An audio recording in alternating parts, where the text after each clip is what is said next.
And the more that you will tune in to that voice of faith, to that quiet space inside of you that is guiding you, the stronger that it becomes. It's like tuning in. You find, there's the broadcast that I want, right?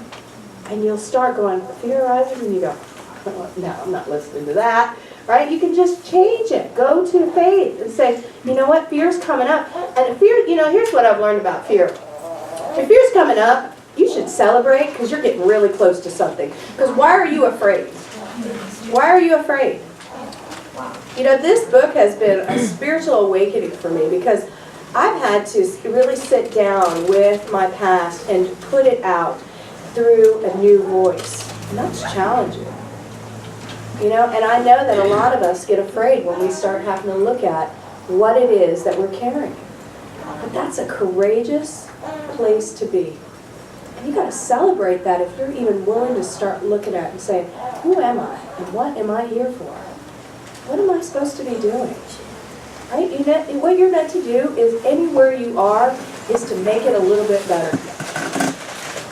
That purpose, someday your purpose is ginormous. Like today our purpose is bigger, right? Someday your purpose is that you are kind to everybody you meet and you uplift one person. Everybody that you meet, you uplift them. Mother Teresa says you always want to leave people better off than when you find them. What if that's your purpose? Right? And you're thinking, I got to cure cancer. Right? That's the purpose. We think of something like that. But what if your very purpose is that you are so beautifully kind that you don't even realize that everybody that you meet is impacted by you? That you lift them up. I watch my little one do that. Ever since she was little, when she was a baby, she'd just sense out people who were unhappy and she'd just smile at them, right? I'd watch her, she'd be running through the park, just stand in front of somebody. And then I had this one woman, she was about 2 years old, and she said it was like she knew that I wasn't doing well. Because she just stood there until Rachel stood in front of her. She was about 2 years old, just stood in front of this woman until she smiled. That was her purpose that day, right? And here, if you want to get to your big purpose, you got to start doing that stuff in where you are. If you're meant to go out, right, and sing, Joanna didn't start on tour with Eric Church, right? She started, she told you this nonsense, she started somewhere else. But all that dedication and staying connected to what her purpose was leads you towards each next thing.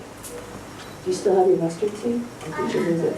She still has it. You have yours in your pocket? Yeah. The mustard seed is said that when the mustard seed grows, right, then it takes over the whole land, and it's a tiny seed that grows into the biggest tree that becomes a sanctuary for everything, and that when you let the mustard seed grow in your heart, it'll flourish and take over everything.